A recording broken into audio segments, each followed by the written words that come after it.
বিসমিল্লাহির রহমানির রহিম। দুঃখ ভরা ক্লান্ত মন নিয়ে আজকে এই কথাগুলো আমাকে বলতেই হবে।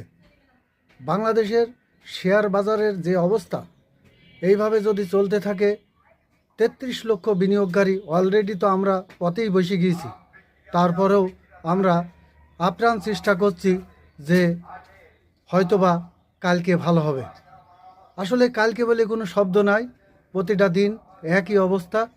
আমাদের দেশের রাজনীতিবিদরা কখনো দেশ নিয়ে কথা বলে না, দেশের জনগণ যে কতটা সমস্যায় আছে এই নিয়ে কথা বলে না, শেয়ার বাজার আজকে ধ্বংসপ্রাপ্ত এই নিয়ে কথা বলে না।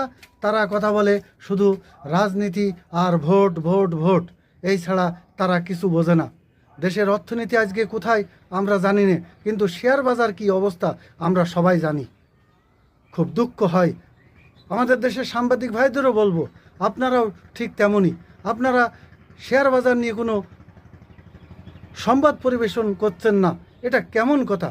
আমরা ৩৩ লক্ষ বিনিয়োগকারী, আমরা তো পথে বসে গেলাম, আমাদের দেখার কেউ নেই। খুব কষ্ট হয়। সামনে ঈদ, প্রতিটা দিন একই অবস্থা।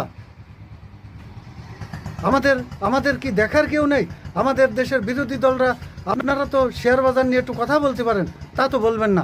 আপনাদের কাজ শুধু ভোট দাও ভোট দাও ভোট দাও, এই ছাড়া আপনাদের আর কোনো কাজ নাই। আপনারা তো দেশকে ভালোবাসেন না, আপনারা ভালোবাসেন শেয়ারকে, আপনারা ভালোবাসেন দুর্নীতিকে। হাহাকার। আমরা যারা শেয়ার ব্যবসায়ী, আমাদের কি অবস্থা, কষ্ট হয়। আমাদের দেশের রাজনৈতিক দলগুলোকে বলবো যে আপনারা বিশৃঙ্খলা সৃষ্টি করে দেশকে অস্থিতিশীল করেন না। আপনাদের কারণে আজকে এই অবস্থা। আপনারা ক্ষমতা লোভী। দেশে চাল ডাল আটা, তারপরে তরি তরকারি কী অবস্থা আছে, কৃষকরা কী অবস্থায় আছে, এই সমস্ত কথা আপনারা বলবেন না।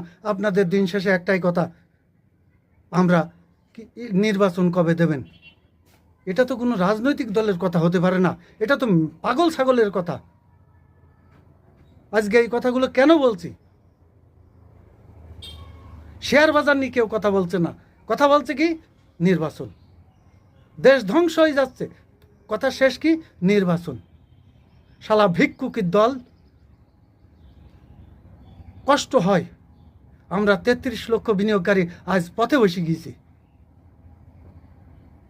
একটা মিডিয়াও কি ভালো করে কথা বলছে এই বিনিয়োগকারী আমাদের নিয়ে? আমাদের কি ঘর সংসার নাই? আমাদের কি বাল বাচ্চা নাই? কেউ কথা বলছে না। নীরব কান্না কেন্দ্রে যাচ্ছি আমরা বড় অসহায়।